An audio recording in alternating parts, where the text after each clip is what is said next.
Dahil zero down payment, tingnan nyo po, makakapag-save up kayo ng pampa-renovate. 300,000, 400,000, napakaganda na po ng renovated Pagsibol Village. Ito po yung sliding window. Sa garahe po yan papuntang kusina, living area. Nagkaroon siya ng third room. Ito po may storage sa likod ng TV rack.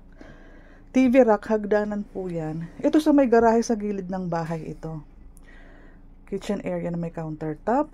Maganda po ang chandelier nila. May rack pa po sa gitna ng mga rooms. Cabinet po sa isang room. Sa isang room, meron din pong mga built-in cabinet. Ito po, katabi ng CR, naging guest room po siya. Or home office. Maganda po ang mga ceiling niya. May mga pin light, may mga ilaw. Storage po ang likod ng TV rack. Ayan po, oh. So, TV rack sa sala, may storage ka pa para nakatago yung mga dapat itago.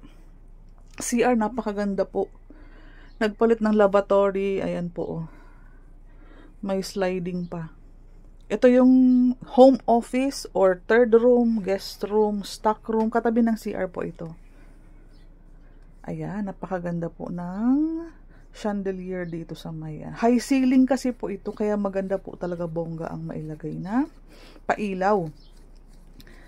Ay, ito po, may may bracket na for the aircon. Dalawa po ang ating bintana. So, built-in cabinet. Okay na siya.